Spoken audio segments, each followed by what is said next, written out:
as he can remember, Keith Poole always seemed to feel like just Mark's kid brother.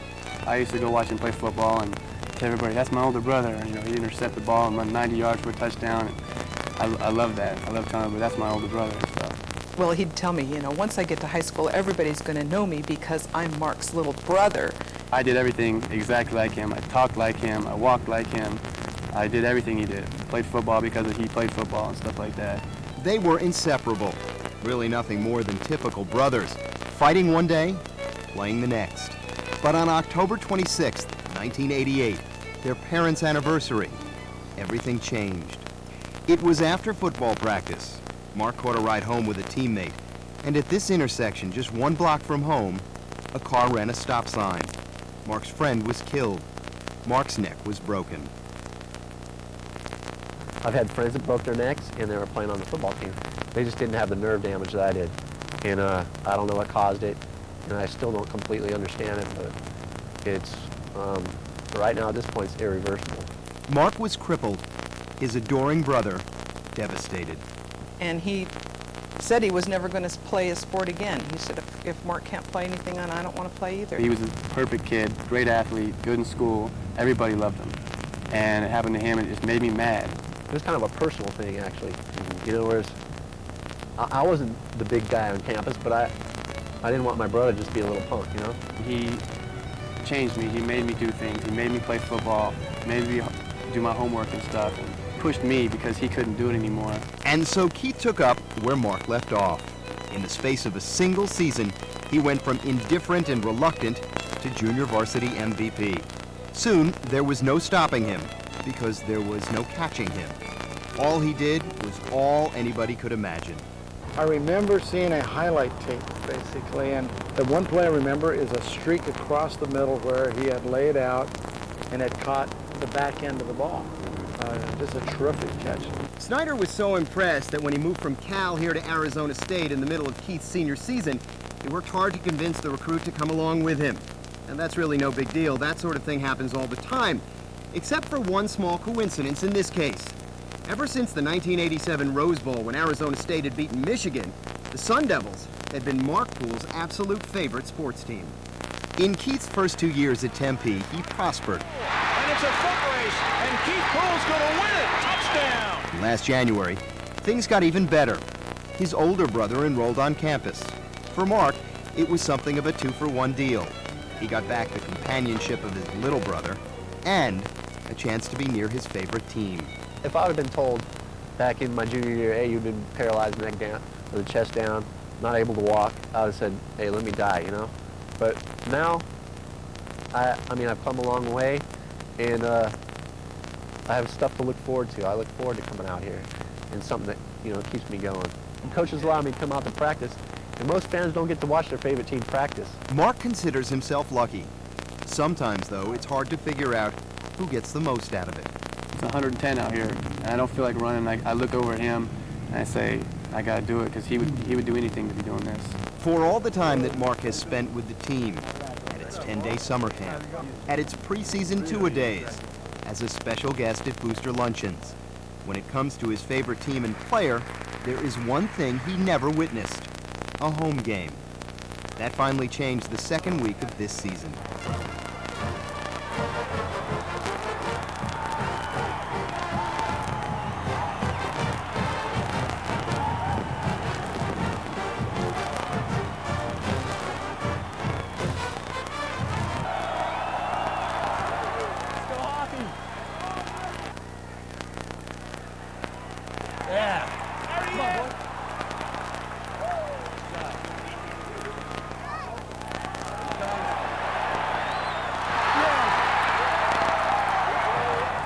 With Arizona State a heavy favorite and rolling up the score, Keith spent most of the game on the sideline as the second and third team gathered experience. That's just a sign of how valuable you are that they sent you out, I guess. You know, it's not like they're trying to do it to degrade you, it's just they're trying to reserve you. The accident 7 years ago turned their world upside down. The tag-along must gaze down to find Mark most of the time. That doesn't stop Keith Poole, now more than ever, from looking up to his big brother. He told me, you know, he says, I just worship Mark all the more because I see what he had to do for me, and I took it for granted all those years. In Tempe, I'm Jimmy Roberts, ESPN.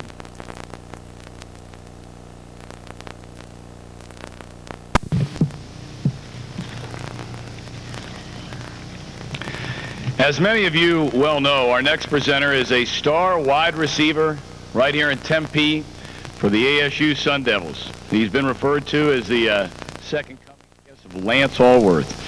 But of course, Keith Poole is more than just numbers and making catches and scoring touchdowns. Just a remarkable young man whose every accomplishment certainly is a tribute to the healing power of love and the spirit of brotherhood. And as Keith makes his way up here, let's take a look at his older brother. What do you do when a young man stops trying after a car wreck cuts short a promising athletic career? Mark Strohmeyer was coming home from football practice one afternoon when an accident left him paralyzed from the neck down. There were times during his hospitalization when he wished he hadn't survived that collision. But as he came to grips with life in a wheelchair, his concern turned toward his younger brother, Keith. Keith was the one who stopped trying. He was in trouble. Keith had seen his idol cut down senselessly and figured that excellence wasn't worth the struggle. Even though Keith hadn't been involved, the accident had an enormous impact on him.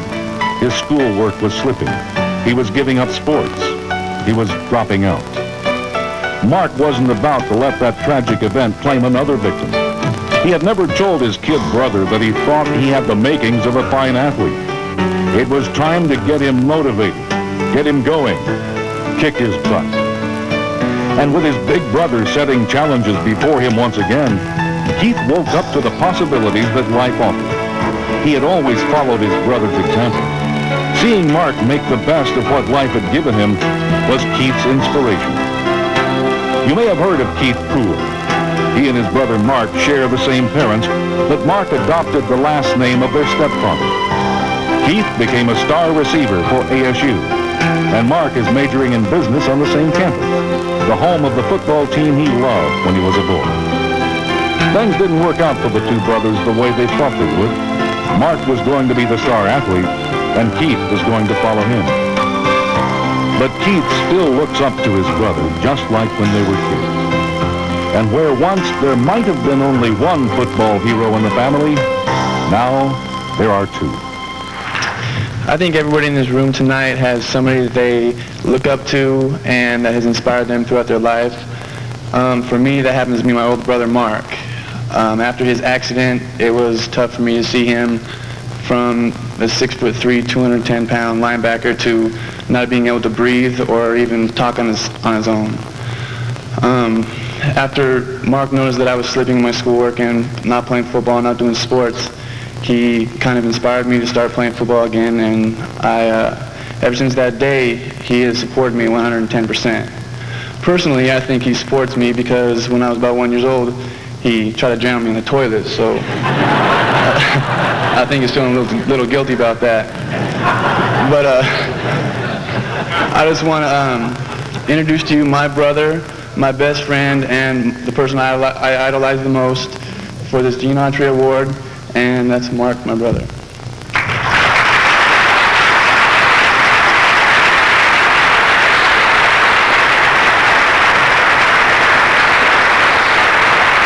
I apologize to all you for not quite the public speaker as most of our other guests, but I'll do my best. Thanks a lot, Keith. First of all, I want to thank Keith, Coach Snyder, and the rest of the Arizona State football team for allowing me to be a part of the team. I feel I'm great friends with most of the players, most of the staff, and I'm allowed to go to the practices, make it to the games, and I feel like a part of the team, actually. And I want to thank them for that. And because right now I'm having a great time, a great time in my life right now. I'm going to Arizona State, doing my best to pass classes, which is a little bit of a struggle, but we won't get into that. As a junior, I hope hopefully I'll graduate within the next 6 or 7 years. And I just want to thank everybody here for being here tonight. I'm truly honored among the guests. you guys haven't met Harold yet, but he's a big inspiration to a lot of people, and Dave and Trisha, and of course Eric. I feel like a small fry compared to these guys, but I just want to say thanks to Mr. Autry, the Gene Autry Foundation, California Angels, Angels Care, and of course the Tempe Sports Authority for presenting me with this. This is probably the biggest honor in my life. Thanks.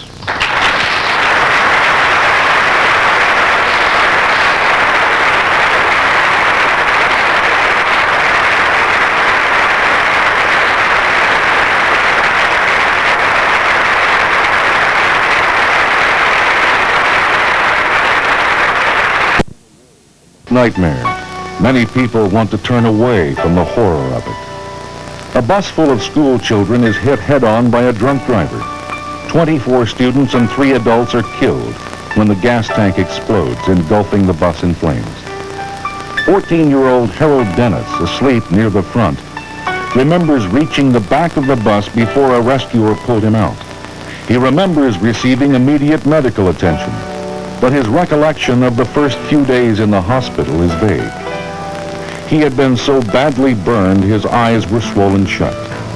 During his painful 2-year convalescence, his nurses were told not to let Harold see the scars on his face and upper body. But Harold Dennis is nothing if not persistent, and one day a nurse let him get in front of a mirror. Harold didn't seem real to himself. He wondered if anyone would ever want to look at him again. He needn't have worried, for Harold Dennis is the kind of person that people enjoy being around. He went on to become a multi-sport athlete in high school and earned a soccer scholarship to the University of Louisville. After a year there, he transferred to the University of Kentucky, where he walked on as a place kicker for the Wildcats in the spring of 1994. But Harold's coaches saw a lot more. His great speed made him a strong candidate for ball-carrying duties, and he began returning kickoffs and backing up the receivers, in spite of the fact that he had never played any position other than kicker. Harold earned the respect of his teammates not because of his heroic comeback from a terrible accident, but because even at 5'9" and 169 pounds, Harold can absorb whatever punishment college football can dish out. When a person endures the worst they could have imagined, something happens to them deep inside. They often become more real, more honest about themselves and about life. That might explain why people are drawn to Harold Dennis. Through the painful scars of a burning terror, he reveals what is most beautiful about the human spirit.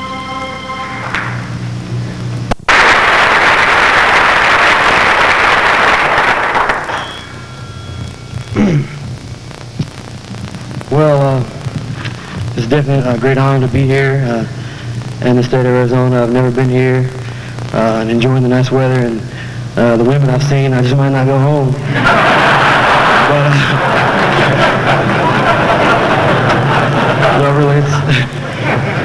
But it's a great honor to be here. I'd like to thank, first of all, my Lord and Savior. He makes all things possible. Without him, this would not be possible for me to be here today. I'd like to thank the Temp Authority, Sports Authority, and Gene Autry for making me a recipient of this award. And I'd like to thank Coach Curry for traveling all this way to present me this award and give that wonderful presentation he just gave. I hope I can live up to that. But what I like to say is, I think that one of the things I try to stress to people is perseverance. And it's gotten me here to where I am today, and it hasn't been easy. I've had a strong supporting cast, a lot of good friends, one good friend I brought with me, a strong, close family, and it's really, it's been a struggle, but and I've made it here through perseverance. And I think what I want to stress to a lot of people is persevering has a lot to do with your attitude. And once people can realize that, succeeding in life is almost, 90% attitude and just 10% of what you can do with that attitude. And, if they can get in the mentality that, if I stumble, you can push me along. And if I fall, you can pick me up. But if I quit, that's just it. There's no chance for success, no chance to redeem yourself, and there's no chance to succeed as an individual. And I think that all our recipients tonight have realized that, the importance of perseverance, and I myself has, and it's really hard to do, and it's easy for a person to quit. It's really easy to quit, but digging down deep inside and reaching down and figuring out what kind of person you are, and persevering and continuing undauntedly, it's a really hard thing to do, and I thank you all, and God bless you.